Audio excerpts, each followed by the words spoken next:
আমার দেশের অবস্থা হলো এমন, কেউ ক্ষমতায় এসে বাবার প্রতিশোধ নেয়, কেউ ক্ষমতায় এসে স্বামীর প্রতিশোধ নেয়।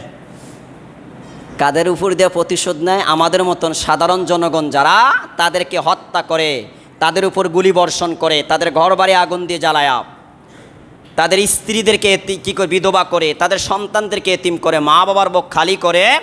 কেউ বাবার প্রতিশোধ নেয়, কেউ স্বামীর প্রতিশোধ নেয়।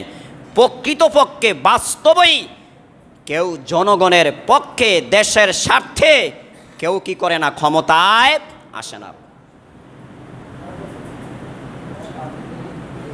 দেখেন তার বাস্তবতা। যখন বিএনপি ছিল, দেশের বিভিন্ন স্থাপনাগুলা কি করছে, ভেঙ্গে চুরমার করে দিয়েছে। কি কথা বলেন না জি আপনারা? আবার যখন আওয়ামী লীগ আসলো, বিএনপির স্থাপনাগুলা সব ভেঙ্গে কি করে দিয়েছে, চুরমার করে দিয়েছে।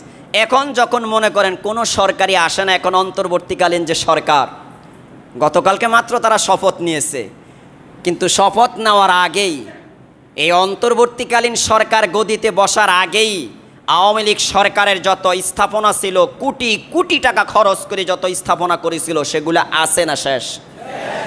বলেন। আমি আর আপনি না খেয়ে মনে করেন, আমি আর আপনি না পরে জীবন কাটাই, আর তারা আমার আপনার ট্যাক্সের টাকা নিয়ে জাগায় রাস্তার মোড়ে মোড়ে মোড়ে মোড়ে মোড়ে মোড়ে মূর্তি বানায়। কথা বলেন। যা আপনারা বলেন তো, একটু বুঝে থাকলে বলবেন। আপনাদের এলাকার থেকে 1 কোটি টাকা তোলে আপনারা এখানে মসজিদের সামনে একটা মূর্তি নির্মাণ করলেন। একটু জবাব দিবেন আমাকে, এই মূর্তির দ্বারা জীবিত মানুষের ফায়দা কি আর মৃত মানুষের ফায়দা কি? কথা বলেন না জি আপনারা?